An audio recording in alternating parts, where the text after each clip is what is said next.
Welcome to Macon Memories. I'm Lynda Wright at Randolph-Macon College. Today is April 18th, 2013, and I'm here today with Tom Copler, Chief Information Officer at the college, who is retiring this month. Tom, can you tell us about where you grew up and about your early connections to Ashland?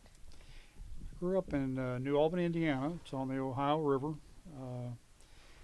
Lived there for 18 years until I went off to college. During that time frame, I had relatives here in Ashland, Virginia, and I spent some summers with them when I was 12 years old, again when I was 14, I think, and back again when I was 16. And eventually, as I went off to college in 1961 at Ball State University, I was given an offer by my uncle, who lived here in Ashland, to come for the summer and work for Moore's Superstore, which was a lumber supply company much like Lowe's is today. And I was supposed to have enough work to make some money to be able to help pay for college. My parents were able to pay for tuition, and I basically was responsible for paying for room and board. So that was my initial exposure to Ashland and my getaway from Indiana. And I guess from that point I kind of branched out to look at other things in the world besides staying in the little hometown. Graduated from Ball State in 1966. Typical male for the time. Did not make all my courses on time and ended up going an extra semester. And at the end of my senior year, still with one course to go, I ended up coming back to Ashland to marry the gal that I had met while I was coming back in the summer to work. And I think the interesting part of that is the fact that we were introduced when I was 18. We were both 18 at the time. We're not impressed with each other at all. Second summer, I came back, and she was working in High's Ice Cream Store, which is the location of the current Welcome Center on Henry and England Street. And 4 years later, we married in St. Anne's Chapel, which now is owned by the college as well.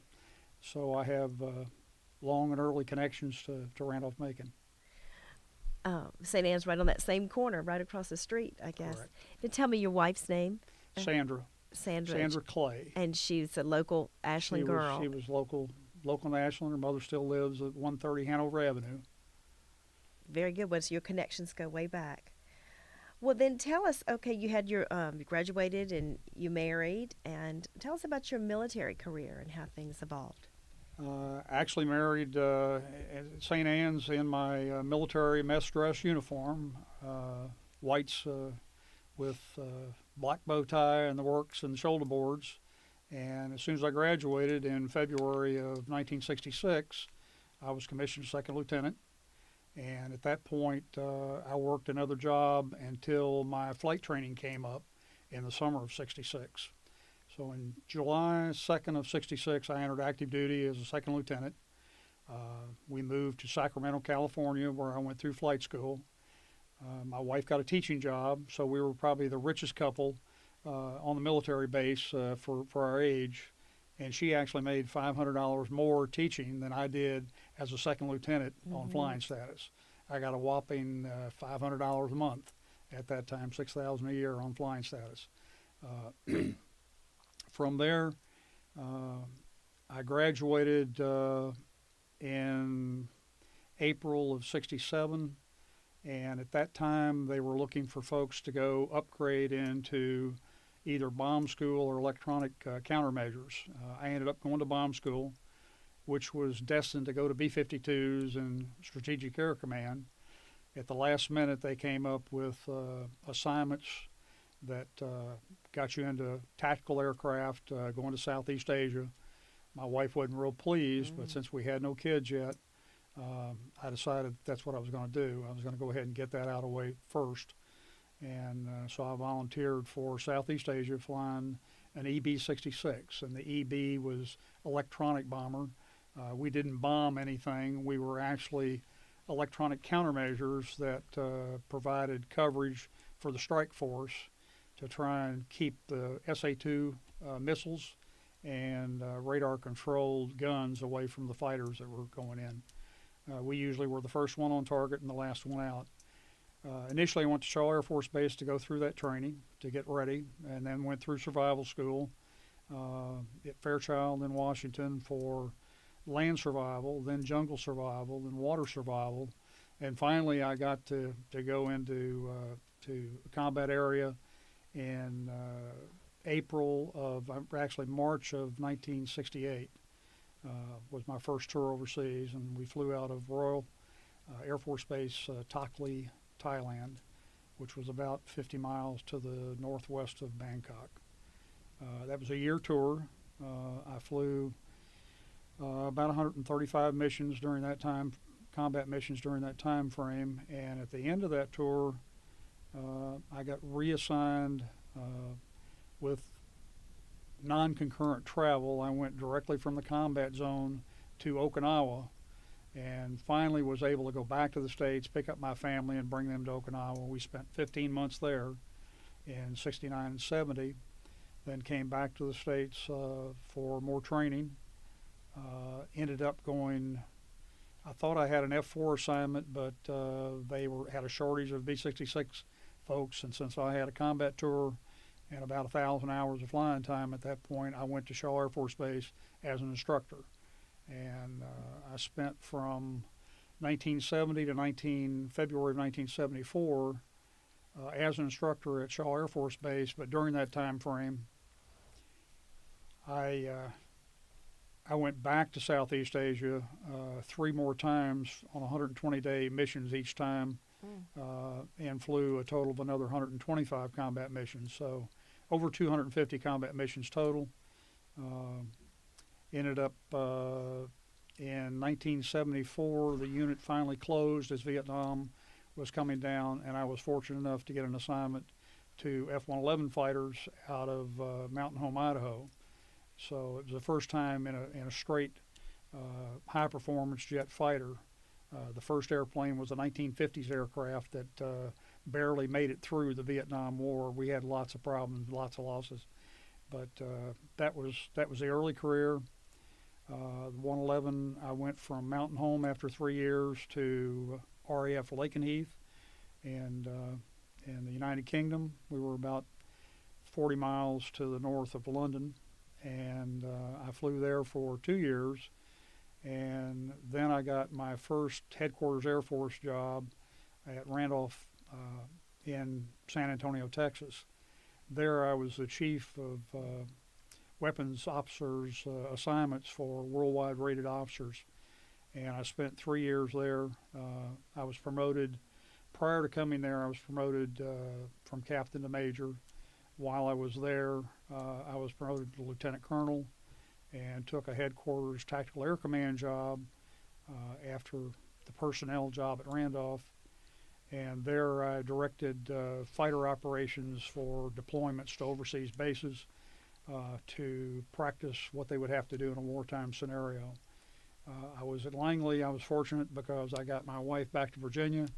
We were able to stay there for 5 years because I was selected for colonel at the 4-year point, and it took almost a year to pin on, so nobody wanted to move you to another assignment until you had the rank that they wanted to put you in. I got a call from a officer that I'd worked with at Mountain Home years before, and he had called at 7:30 in the morning, and I answered the telephone. He says, "Well, I see you still come to work early, and congratulations, I see you're on the colonel's list." And I thought it was just a normal conversation. And he was now Air Division Commander, and he was offering me the job as base commander at Howard Air Force Base in Panama. Wow. Right after I pinned on. So I took that assignment and spent 3 years in Panama, 9 months as a deputy commander, and then took over command until July of 1990. We were there during the Noriega time. I actually I actually stood about 50 yards from Noriega being put on a C-130 in handcuffs to be brought back to the United States for trial. We obviously had the invasion during that time frame, not a pleasant time for the military wives and children. My kids were back in the States. They were both in college at the time, so they didn't go through much of that. But the wife will tell everybody that she's the one that actually went through combat. I was on a safe base on the other side of the canal running operations, so she will tell you she's the one that really earned the combat pay. That's basically it. I came from Panama. My last tour of duty as a colonel was director of combat support operations at England Air Force Base in Florida. Somebody had to have that tough assignment, so they gave it to me after Panama for my last 3 years. I retired in February of 1993. With all of that, sounds like, especially the survival school, sounds like great training to go into the academic world. Correct. So you had quite a background and a distinguished military career in Vietnam and all around the world. And so tell us, how did you end up at Randolph-Macon College then? I actually came out of the service, and I had been interested as a business administration major in college. I was interested in getting into the financial side, stocks and bonds and that type thing. And I had done a lot of that with my people while I was in the military, because in order to keep a top secret clearance, you had to have almost impeccable financials, because obviously if you were in debt, then you were a target for somebody to try and bribe you into giving up classified information. So I decided, in order to keep my personnel in that situation, I need to provide some education to them, and I was interested in that, and they seemed to be interested in what I had to say. So I had in my mind that when I got out of the service, I would go with a mutual fund sales, financial planning type organization. The thing that I failed to bring into the picture is that we were settling in Virginia, my wife's home. After taking her all over the world for almost 27 years, I owed her that. And when I got asked the questions, did you graduate from high school in Virginia? No. College in Virginia? No. Do you have a big group of friends that are in Virginia? No. Well, they weren't interested, because they're looking for somebody that can bring to them a whole group of people to be able to be new clients. So even though I went through the training, I got certified with a small company in the West End to sell and do financial planning type things. It became obvious right away that what they were selling was not something I was willing to sell to other people. And my Air Force officer integrity said, I'm not going to do this, so I never sold the first thing. And we were still living in my mother-in-law's house while we were building our new house. She was a payroll specialist at Randolph-Macon College. What's her name? What was her name? That was Betty Clay. And Miss Clay said, I'm getting ready to retire, and I need some help filling out the retirement papers.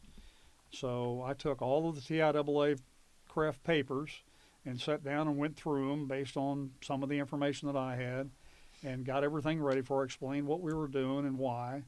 And she said, well, George Oliver is getting ready to permanently retire from the college. He's been working part-time as retirement benefits. Maybe you ought to go over and talk to Mr. Ball, who was then treasurer of the college, and take that job. And I said, well, I'd love to, but I'm looking for a full-time job, and George has a one-day-a-week job 9 months out of the year.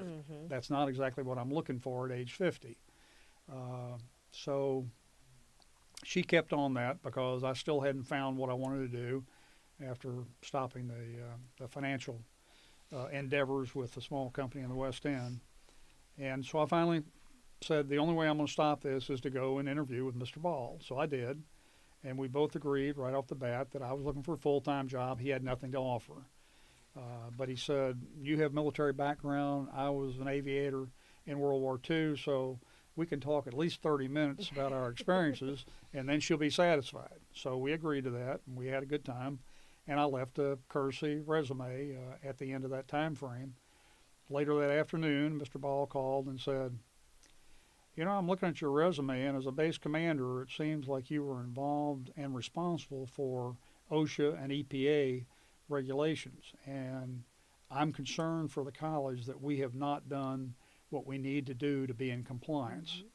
Do you think that you could do plans and training programs for OSHA and EPA as well as the retirement planning? And he says, I really don't have a full-time job that I can offer you right now, but I will offer you a part-time job 3 days a week. And at the end of the year, if at all possible, I will get you a full-time position. But I won't know that until Mm-hmm. after the budget cycle comes up. Mm-hmm. So I agreed to that. I agreed to a part-time job in '94, and I worked Tuesday through Thursdays, 2 days at environmental health and safety, and 1 day in retirement benefits. Mm-hmm. And that went on for the first, all the way up until February of, or January of 1999.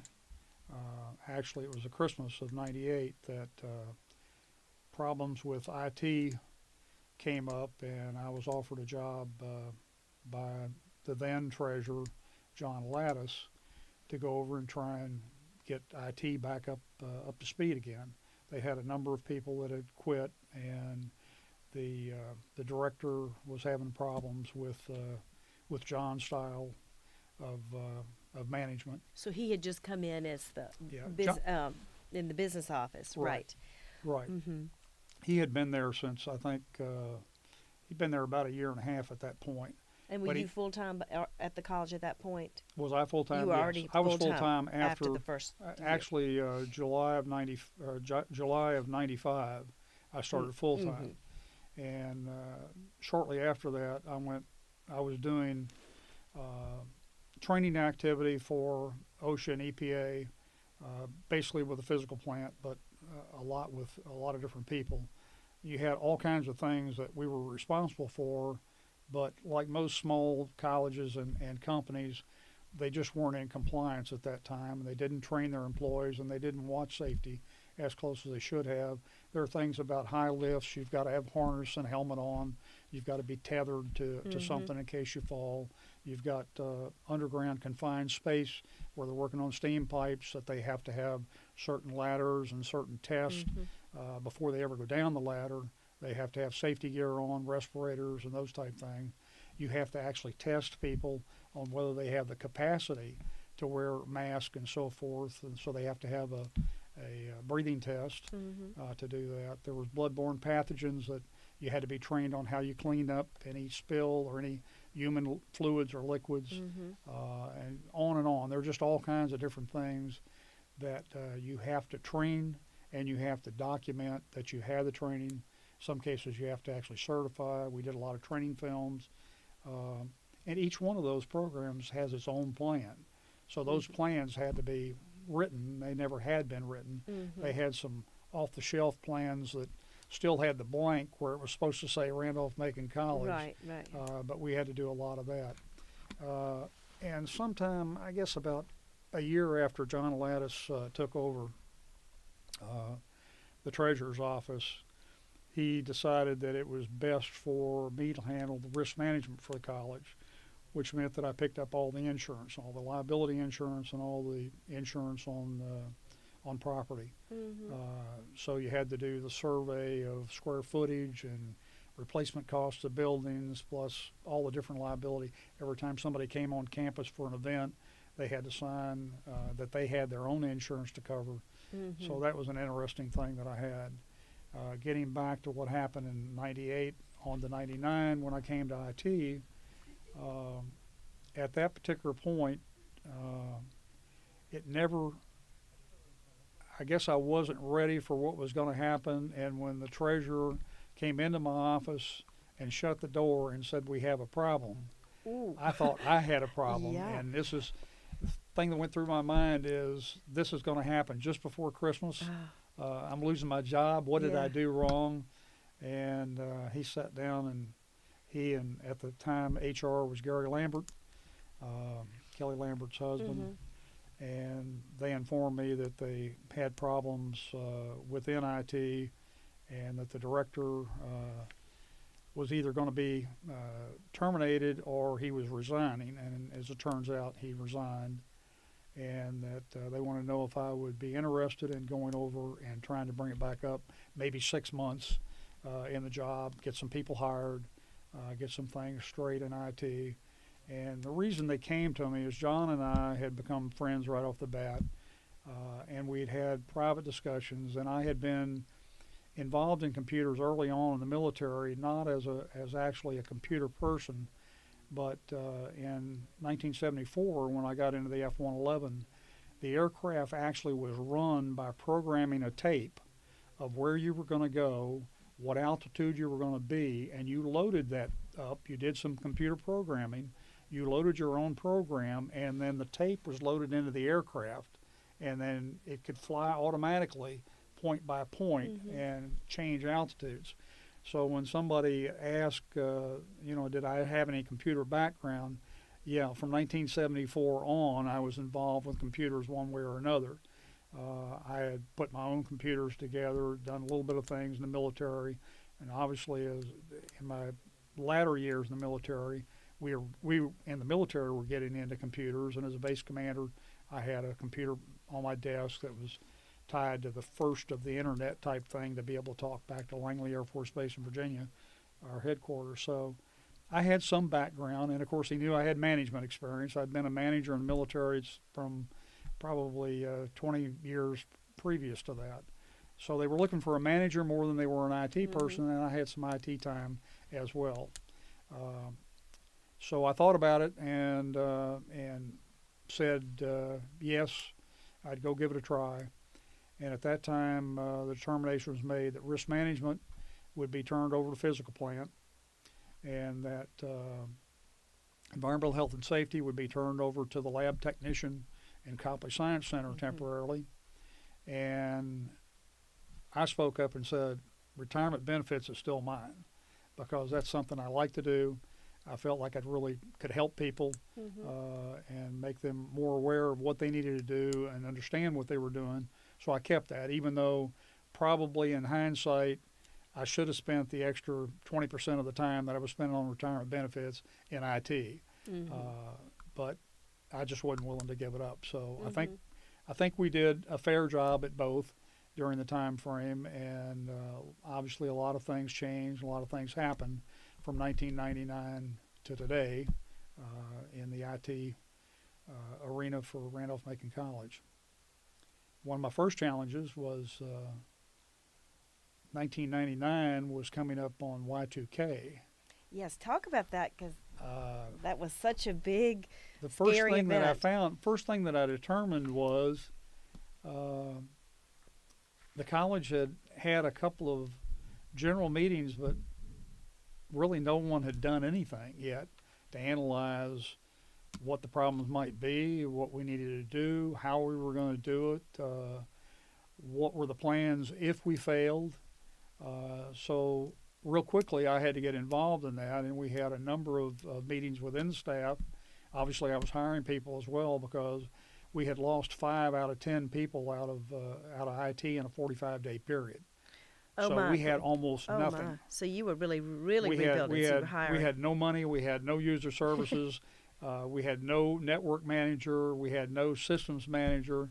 So we were all new beans starting. We had Dean Heineman was still there, and Diane Thompson was there. Kim Fish had just arrived in November of '98, so she had less than 6 weeks on the job when all this was transpiring. The interesting thing was, to digress a little bit, when John Lattis brought me over and introduced me to the IT staff, he brought everybody into the conference room. He had me sit in the corner. He sat at the head of the table, and everybody knew there were problems, and the college had kind of looked at outsourcing IT.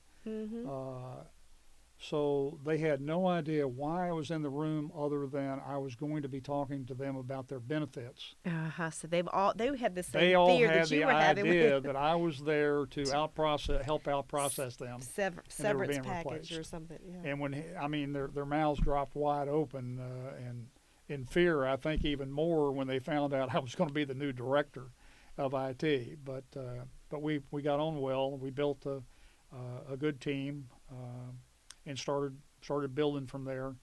The first thing I found out, besides the Y2K, uh, the inventory was basically being kept on the back of an envelope, and nobody really knew how many computers we had on campus.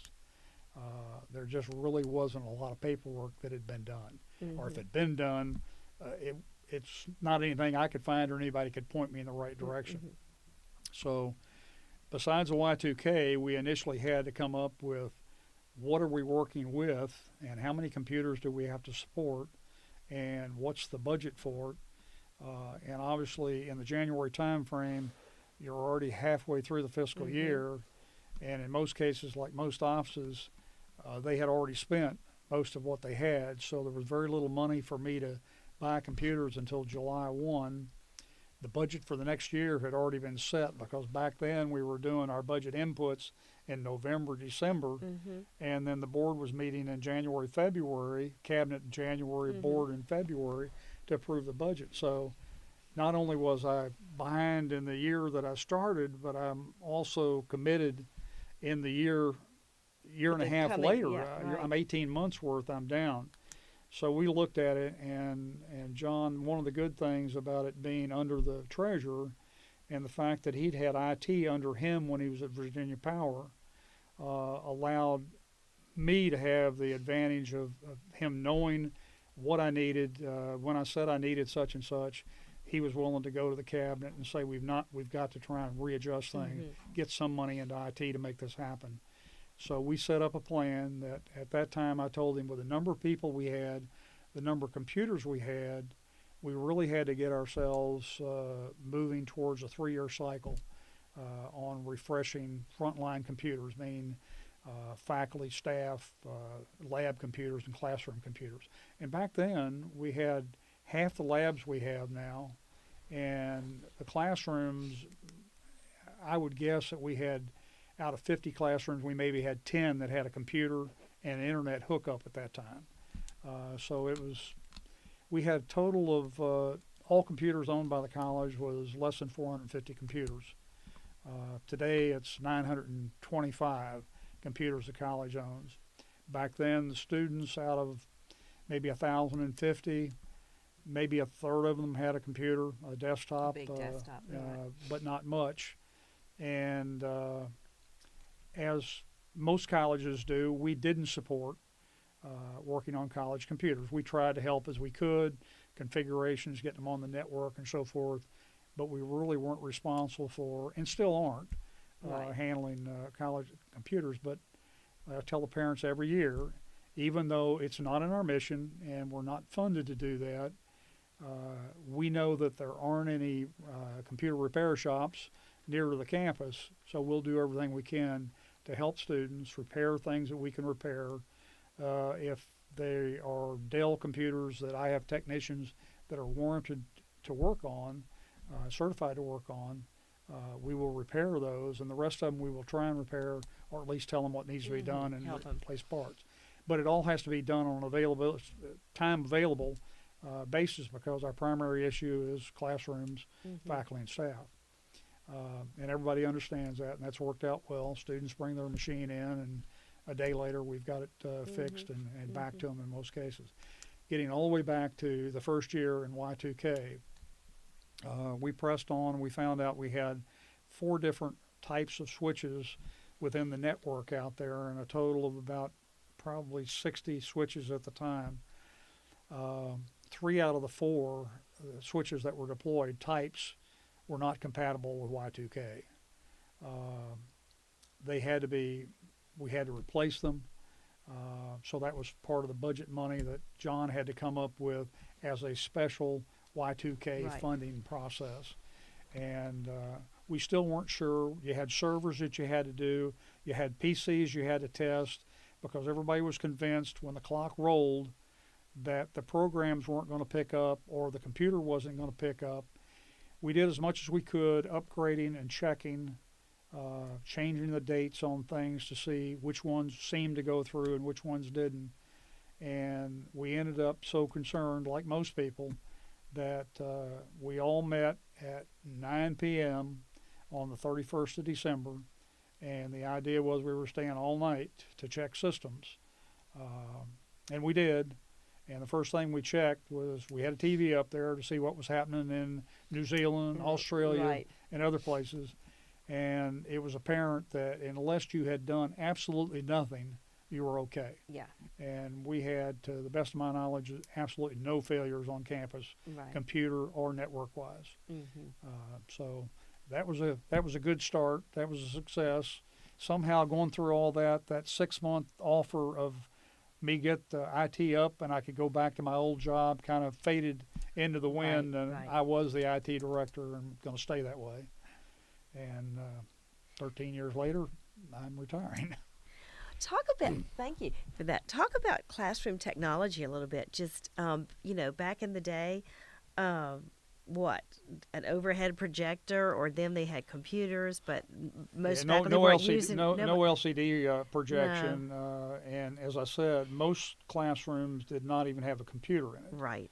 nor did they have internet. And they wouldn't have the network or anything So like that. we had to bring internet to all those things, and anytime you bring internet in, you're having to increase the number of switches you have to be able to handle that. And as we did that, the library got involved, the media center got involved with the LCD projectors, smart boards, and DVRs, back then video recorders. So all that stuff came in the classroom, where before you had a luxury if you had one or two mobile units that you could move into Right. your classroom. So it was a big change. We've still got a long, long way to go, but based on the budget that we've had during the years, I think we've made some real strides. How about the wireless technology, having to go from all this hardware you're describing and Yeah, wiring? one of the things that, wireless was something that a lot of colleges were picking up because they had not done the wired job that Randolph-Macon had done in 95 and 96. 95, 96, they put down 12 miles of fiber optic throughout the campus, and every building, every major building had internet service to it from the IT data center. So most colleges had done only a few buildings that way, so wireless became their savior for being able to get a signal to places that they had not spent the money on. We spent $750,000 putting that 12 miles of fiber optic in the ground, including under the CSX tracks to the other side to handle what now is a business office and development and those areas. Back then it was just some houses on Mullen Drive and things, and then the college bought those houses later on. Right. They became our responsibility to put internet there. But the wireless in the classroom was kind of a marketing thing, or on campus was more of a marketing thing than it was a necessity in the early days of wireless. And unfortunately, the budget years that we've gone through in the last 4 or 5 years, there hasn't been a great amount of money to be able to bring on new technology, but simply keep up what we had and try and keep it as stable as we possibly could. So when the wireless idea came up, it became more of a marketing issue for students, and it was concentrated on places where students are, residence halls, library, some public areas like at the campus center, lobby areas like in Copler Science Center. Nothing was ever put in for classrooms into the budget. The budget was extremely skinny. It started out at about $75,000, which didn't buy a lot of wireless. The only way we could do anything was if we bought the equipment and we installed it ourselves. We didn't get consultants. The only outside vendor that we did hire somebody under the provost money to do the initial wiring on the library. And I think they put in something like 10 units, first floor and second floor. And then 3 years later, as we started to broaden and had more residence halls that we were trying to cover, and special interest housing, fraternity housing, and so forth, we were able to attach into the budget for replacement of the entire network, wired and wireless.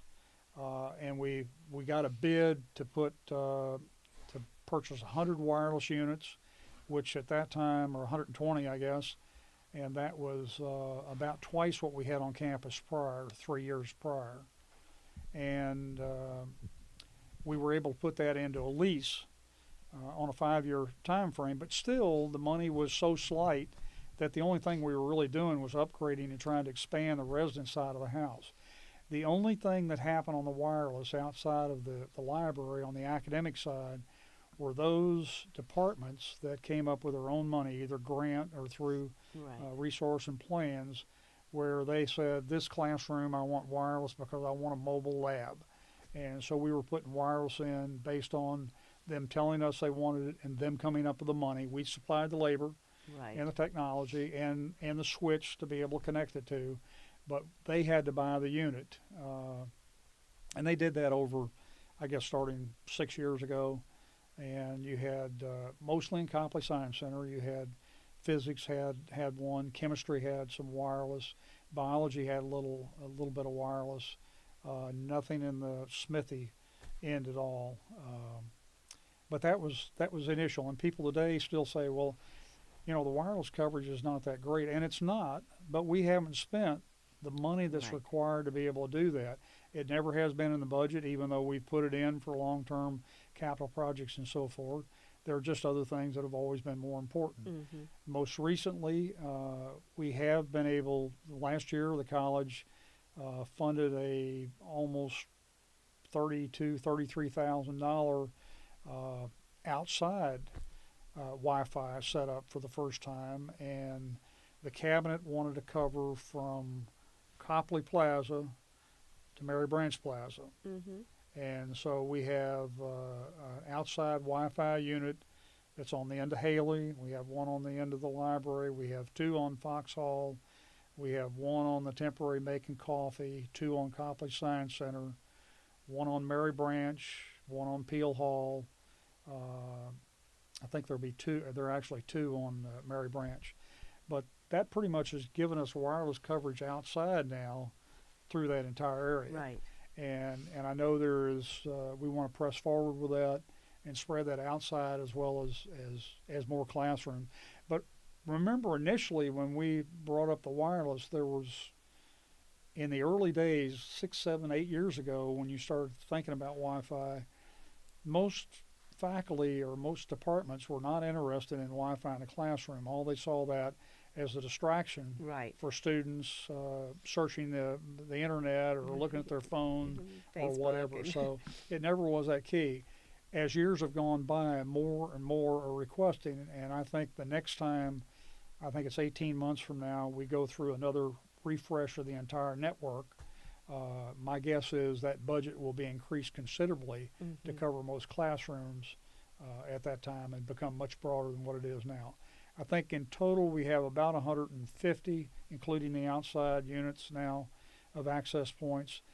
For the college to be totally covered, offices and everything else, we probably need 3 to 4 times that number. So we're talking about a minimum, even if we did all of the labor and installation, of $500,000 or more just in equipment to be able to do that. So when people think that IT should be supplying more Wi-Fi, it takes money to be able to do that, and personnel. We've got, I have to remind people that we basically have the same personnel numbers on the staff today as when we had no Wi-Fi, when we had no cameras, when we had about a third of the computers that students have, let alone smartphones that are Wi-Fi. And we've grown from 450 to 925 computers that college owns, all with the same staff. Right. So they've done fairly well. Right. That's very well. Well, you mentioned cameras just then. Can you talk a little bit about the role of ITS in campus security and safety? Basically, like almost everybody with the Virginia Tech tragedy, the campus started looking at things we could do to increase security. And one of those was to look at trying to provide surveillance cameras throughout the campus to give, again, a very small staff within campus safety the capability to have eyes on a lot of different places with the few people that they had.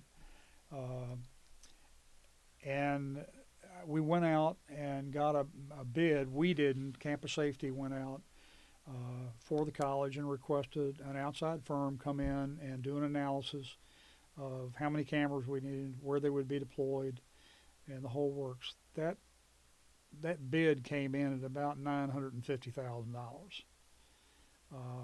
Obviously, the college didn't have that kind of money. So we kind of plodded along. We had a few cameras. I was concerned initially when we went to 24/7 open hours in Copler Science Center. I was concerned about the lack of physical protection that I had within IT for the data center. So IT went ahead and did a camera system, a controlling system, a server, the software, the monitor, and then deployed a few cameras. We put a camera in at our expense into Copley 200, 201, our main computer labs in the building at the time. We put one in the server room itself. Later on, we put one in the hallway upstairs, the hallway looking at the dock so we could see things coming in and out of our storage area down there. And some folks in campus safety saw what we had done. We had one on the end of Mary Branch, so that was the only one that was outside that they could see the fountain area with. So we set them up so they could monitor that particular camera. They started having more and more damage on campus, vandalism type things, incidents that they continued to push with the dean of students and with board of trustee members, the fact that we needed to fund some surveillance cameras. So we had the basis of the servers and the software. I'd already paid for that.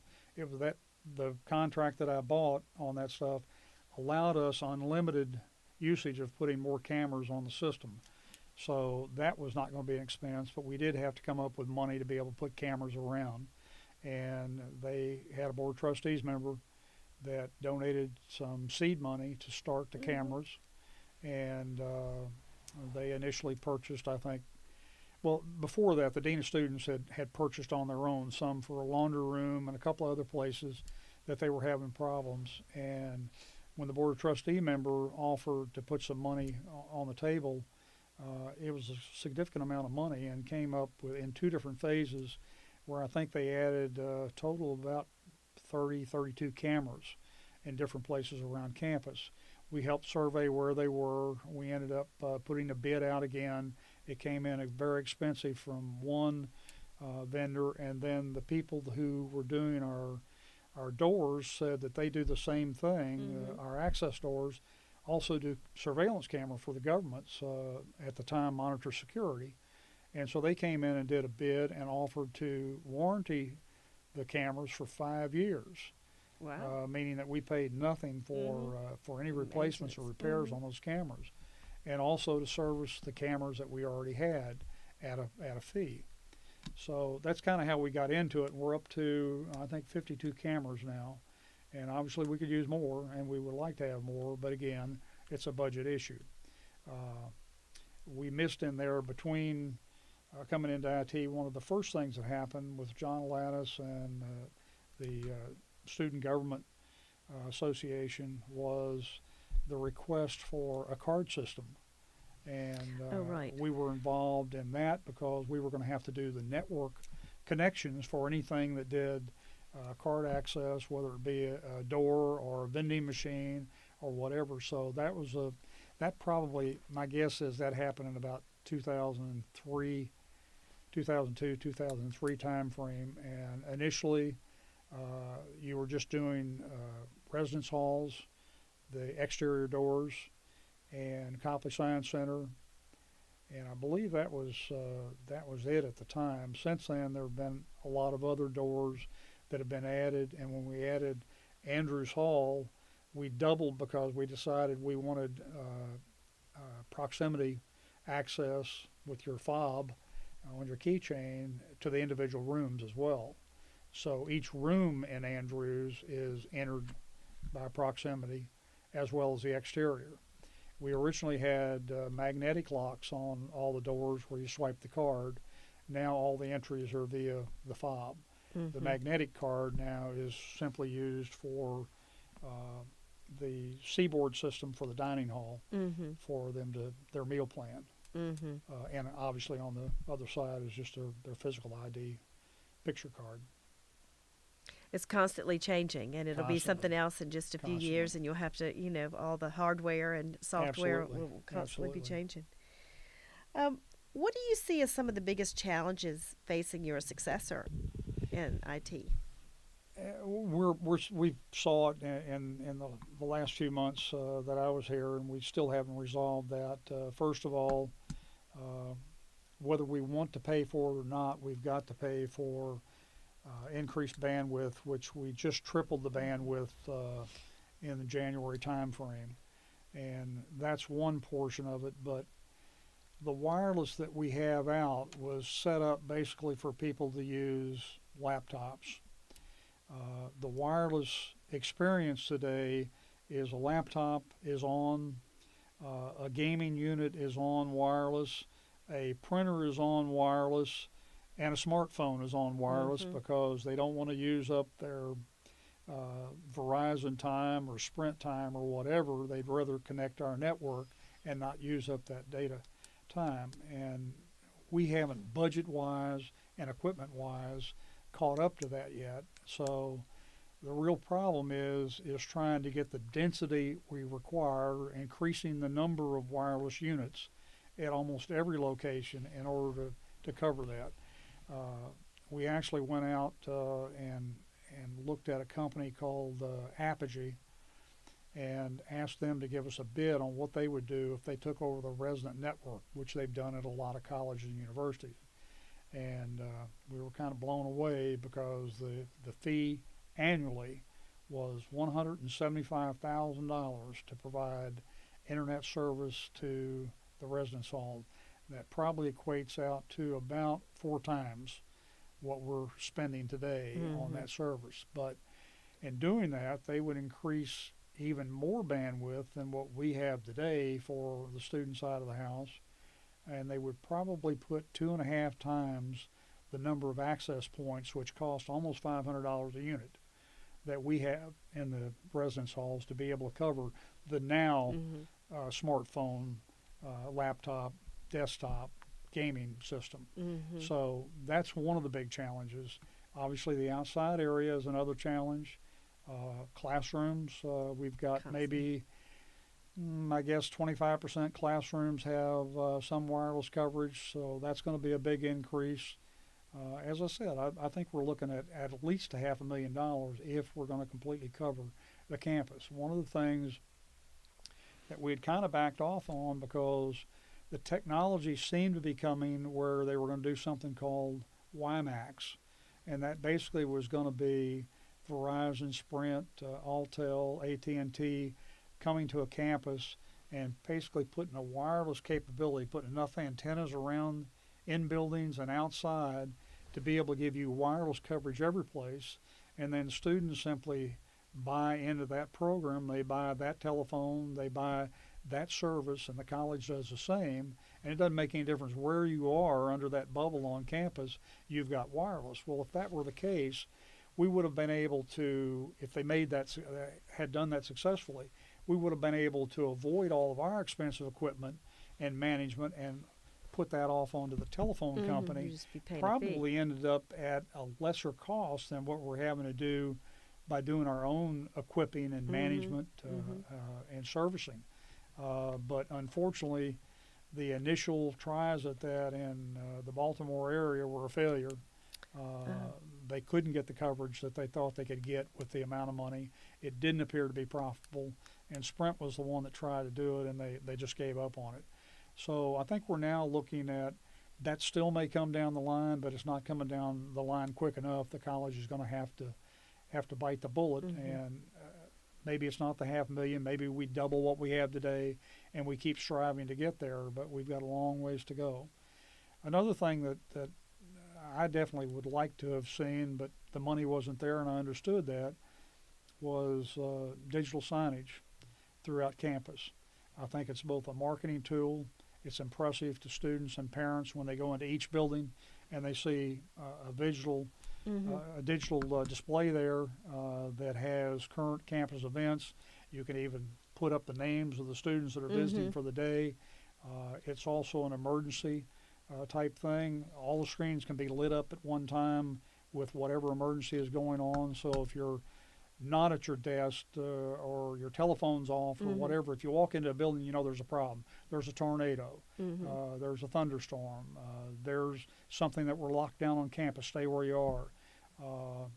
I think we've got a good system now, but that's just one more element to it from a marketing standpoint, from a daily communication standpoint, and from an emergency alerting type thing. And that's something that I would like to see us get into the budget at some time in the future.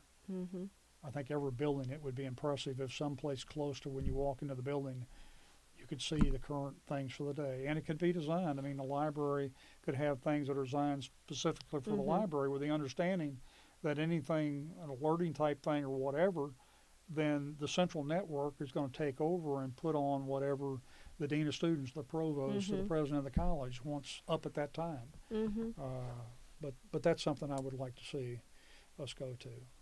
That sounds very manageable. I mean, it may be It's costly, the but problem is the problem we have is seating, having the right people. First of all, almost always, just like we have we went from computers and network to computers, network, doors, to cameras, to wireless, to any number of other things on the software and the administrative type side of the house.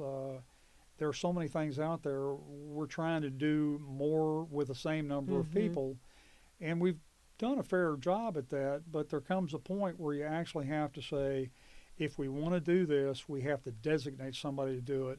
And there's going to have to be a designated person or team that's their job, is to run that system. And they can help people like the library or Copler Science Center set up what they want on a day-to-day basis. But there has to be somebody that puts the college information in there and controls when that goes on. So. Yeah, it's the same that across campus. We find that in the library too, where we're doing more, and library staff has not increased. That's part of a small college campus. You have the same functions, just like in the military. If you were in a large squadron, all the different jobs that you had, you got one of those, and you've got it all covered. Then you get into a smaller squadron that has half the number of people. You have all the same jobs that are required by regulations. So now you have 3 jobs, and you have 2 jobs, and that's the same way it goes with a small college. And we all understand that, and we do the best we can with it. And I think we get great support from the administration in being able to do that. The one thing I didn't mention, getting back to IT, that there has been a huge increase in the administrative system under Genzibar from where we were years ago under Quo Data, where it was very, very limited the number of people that used it. At that time, you had 3 or 4 offices that basically used it. Admissions used it. Development used it. Registrar, obviously. Registrar used it. But it didn't do the things we do today, where it goes all the way to My Macon Web, does the advising portion. The students get their grades there, all kinds of information on it. Library accounts. Athletic department is big into all the search type things for student athletes that are admissions has got in the system. So that's probably quadrupled in the amount, where it used to be you had maybe 30 or 40 people that were involved someplace on campus with it. Now almost everybody on campus, whether faculty, staff, or student, is involved with the Genzibar system in one way or another.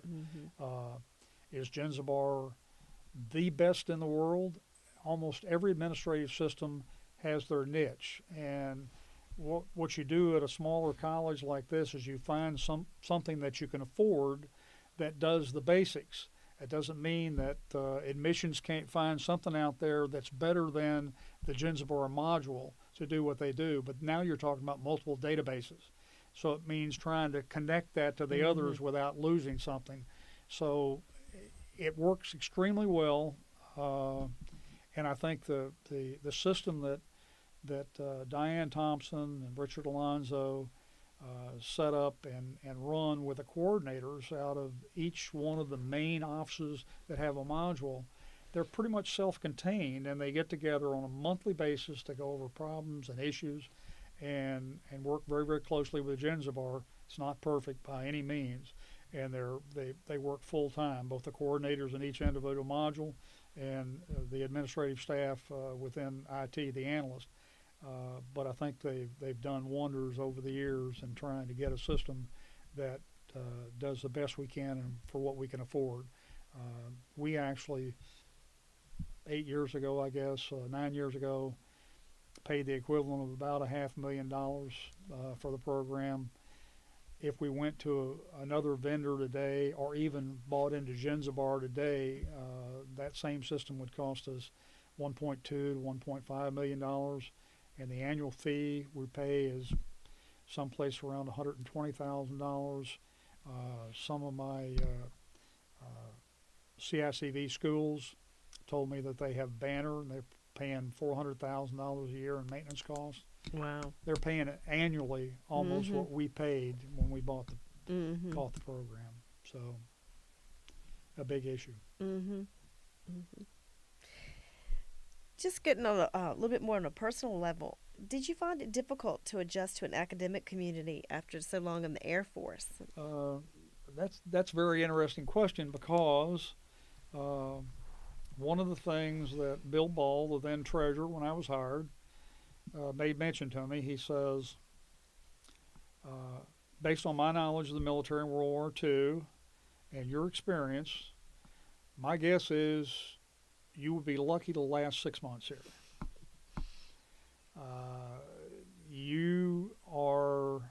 You've been in a position where you were the person that made the decisions and you made it happen. Sometimes right, sometimes wrong, but you won't find that's the way we do business on a college campus. Most things are done by committee, or they're done by a group of people, whether it be the cabinet or whatever, and things take longer to do than what you're used to. You're used to analyzing, coming up with a solution, and acting all in a very short period of time. And it doesn't work that way here, and you're going to get frustrated. He actually called me on the telephone, Mr. Ball did, when I took the job in IT, and he says, first of all, I'm surprised you're still on campus. Second of all, I'm shocked that you were dumb enough to volunteer for that job. The IT job. The IT job. Now, how so? He just Well, he did knew, seem like you he were just, volunteered anyway. He knew that there were a number of problems that faced small campus, faced anybody, and with the budgets and the personnel that you had available, and where you were trying to go with the total technology on campus. He just knew how difficult that was. And one of the interesting things about looking at where I was with IT as a director there, it's kind of similar to where I was in the military. Early in my career, I was an aviator. The aviator is the pointy end of the sword. They're the ones that everybody else supports. So everybody else hates you because you're always telling them, you need to do this for me, you need to do that for me, and whatever. And as a base commander, I became the supporting agent. I had the civil engineers, I had the housing folks, I had the dining hall, I had the security police, I had all the functions that support the base. And so I had to then listen to all the aviators telling me, as a former aviator still wearing wings, that this is what you need to do for us. And when you get to a college campus in any of our service situations like that, that's what you're doing. You're supporting the front line being faculty members that are in the classroom and teaching, and you become the service organization. One point I did make when I got into IT, because there was a real problem in the way IT worked and the way IT was treated. And one of my initial moves was I visited a few people that had problem with IT technicians. First of all, to find out if the problem was the IT technician or whether it was the person being served. Mm-hmm. And my comment and the thing that I laid on them right off the bat was, I am a service organization, but I have no servants that work for me, nor do they work for you. Mm-hmm. So I expect when they come here, if you don't like what they do, you let me know about it. Mm-hmm. I'll take care of the problems. You don't try and discipline or Mm-hmm. yell at them or Mm-hmm. tell them what they did wrong while they're there. We'll get it straight, Right. but I don't want them abused when they're out trying to do their job, because you may or may not be right Mm-hmm. about what they've tried to do. So I got that straight probably in the first 6 months. And there weren't very many. I mean, Mm-hmm. people on campus have really been great to work with. Mm-hmm. And I certainly wouldn't have stayed almost 19 years if it hadn't been that way. I melted into the family very quickly, and I guess it was one of those things. It took me 27 years in the first job, and I didn't want to look for another one, so I was Right. going to stay here. Right. Right. It sounds like it was a good fit, and you were able to take those military experiences and, like you say, find compatibilities. Yeah, one of the things that I think was a real advantage for me in the going to IT was the fact that I knew almost everybody on campus, because I'd been here 4 years being the retirement benefits Right. coordinator. I'd trained Yes. them in OSHA and EPA type things. So I dealt with almost everybody. So everybody knew me. They didn't know that I knew anything about IT or managing IT or anything, but at least they were willing to give me the benefit of the doubt and Mhm. let me do my thing. Mm-hmm. And I think that worked out. Had I Mhm. just come in off the street, I think it would have been a whole lot harder for anybody Right. else to have worked with IT and worked with academic chairs and academic or administrative offices on campus. But I had that Right. that knowledge and familiarity with Mhm. with faculty and staff. Mm-hmm. So you already known Yeah. entity. That was good. Well, what do you see as the watershed events in the life of the college? Just thinking globally while you were here. Well, I think you have to grow in order to be able to survive to a certain point, and I think the college stayed at a very small level for a long period of time, and the competition for quality students has gotten to the point where we had to expand. And I guess my concern is I think we're fine on facilities right now, and the construction that we're doing. Obviously, a beautiful Brock Commons for the students, but academic buildings haven't had a lot done to them. A lot of classrooms don't really lend themselves to the size classes that we're going to have to go to. I think there has to be emphasis on the infrastructure, and it's not something that's popular to try and push on fundraising to build a building that houses faculty. I mean, you Mhm. don't have enough room in buildings. We'll just keep shoving them on top of each other and sharing space that doesn't meet their needs or is not appropriate for them. And the same thing is true in some cases on the administrative side of the house. We've done all the things to increase the size of the college, but to me, I'm concerned about the infrastructure that backs it up. And you can only have faculty and staff that are put into poor living operating conditions for so long before the economy takes off and they start moving on to places that serve them better. Mm-hmm. I'm just concerned that we're getting way behind on that particular element. But college has got a bright future. What I've seen, the financials are great. They've done the right things at the right time.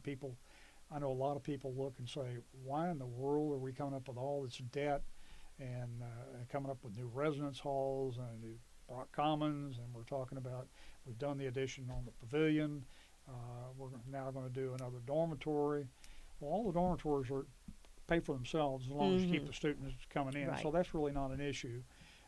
The idea of the other things being done, the annex for Copley, the library pavilion, and Brock Commons, there's no better time to try and build Right. because you have construction costs are down because there are a lot of people available to do it, and the money is available at lower rates Interest than rates are not are right. there historically. So it's a perfect time to be building, and the college appears to be in excellent financial shape. The people that are running things seem to know. I've gone through, in my time at the college, I've gone through. That's when I said I need to retire. I've gone through at least three of every cabinet level. They've changed at least 3 times since I've been here. So I said, maybe it's time for you to change as well. If you've had 3 treasurers and you've had 3 presidents and 3 provosts. So, yeah, it's been a good time. But no, I see a bright future for the college. Well, good. Any last words if you were to sum up your years at Randolph-Macon? Any other memories you'd like to share about your time here? It's been a great time here, and it really the number of jobs that I've had have all been interesting. I do remember that when I initially came to the college, I was working in the office over campus safety that Catherine Hall now occupies, and I was so involved in writing regulations, redoing the retirement plan, and those type things that Bill Ball, as a treasurer, didn't have a lot of meetings. If he needed you, he called you. Otherwise, you did your own thing. And mine was mostly writing. I wasn't interacting with folks the first year, the first few months. And nobody told me that the college closed down for Christmas. And campus safety was open 24/7. Right. So when I came to work each morning during the Christmas holiday, I had no idea because I had no internet then. There was no network for me to work on in '94. I just barely had gotten a computer to be able to write up plans and print them out. And I'd worked 3 days, and I had somebody come up from downstairs and say, "Are you going to take any time off during the holiday?" And I said, "Well, I'm saving my vacation time." I said, "Vacation time? The college is closed." You didn't notice there weren't any other So I'd many worked cars. 3 days and didn't notice nobody else was there. You I had came your in head in the down. morning early, and I left late, so didn't make any Oh, difference to me. you I had- didn't make that mistake again. That's right. But great memories, great folks that I've worked for, and just enjoyed it. I mean, people have been kind to me, and I've tried to provide the best service I can in any one of the jobs that I've had, and I have very, very fond memories. A whole lot of different situation than what I had in the military. Remember there, I was moving every 6 months to 3 years, flying combat, being away from the family, moving houses. I think we had 13 different moves, going through houses and everything else. And to think that I found a job after the military, that I stayed on the same campus for the entire time, a few different jobs, but I went home to the same house for 19 years. That was a real treat. Don't plan to move any place, so I intend to be connected to the college for a long time to come. Well, that's good. That sounds like a very gratifying experience that you've had. And thank you so much for sharing your memories with Macon Memories today. Thank you. Thank you.